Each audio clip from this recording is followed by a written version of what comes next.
Beberapa tempat angker yang berada di Eropa, termasuk di Amerika Serikat, yang disebut dengan screaming tunnel atau terowongan berteriak.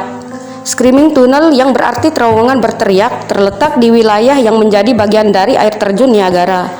Terowongan itu disebut screaming tunnel karena sejumlah orang mengaku mendengar teriakan misterius dari dalamnya di malam hari.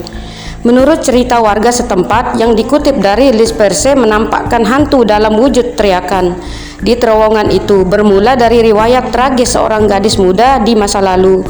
Ada beberapa versi cerita mengenai riwayat gadis ini. Salah satu versi mengatakan kalau arwah gadis yang menghantui terowongan ini dulunya adalah penduduk setempat yang tinggal di dekat terowongan.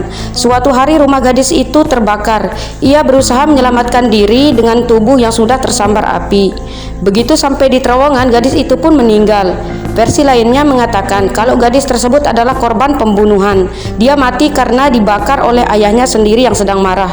Sementara itu, versi terakhir mengatakan kalau si gadis adalah korban pemerkosaan yang dibunuh di terowongan dan kemudian dibakar untuk menghilangkan barang bukti.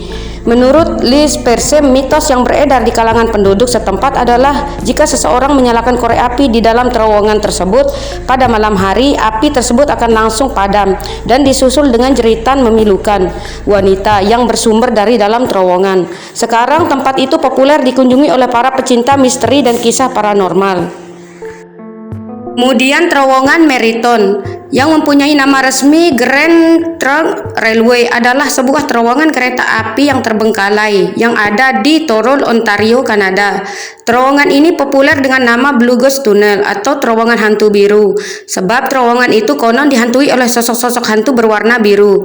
Menurut cerita yang beredar, hantu-hantu dengan sosok menyerupai kabut berwarna biru itu dulunya adalah dua orang masinis yang bertugas menjalankan lokomotif uap. Suatu ketika pada tahun 1993, lokomotif uap yang mereka operasikan bertabrakan di dalam terowongan Meriton. Salah satu masinis terjebak di dalam pemanas di dalam lokomotif yang dikemudikannya dan meninggal seketika. Sementara masinis yang lainnya mengalami luka bakar hebat hingga harus dilarikan ke rumah sakit. Tetapi malang, nyawanya tak dapat tertolong. Sejak itu dikabarkan keduanya menghantui terowongan Meriton. Sekarang terowongan Meriton adalah tempat berhantu paling populer di Kanada. Tempat ini sempat masuk dalam program televisi Kanada dan sejak itu dibanjiri ribuan pengunjung setiap tahunnya. Tetapi karena kondisi struktur terowongan yang sudah membahayakan dikhawatirkan akan runtuh, pihak yang berwenang terpaksa menutup terowongan tersebut dengan batu bata.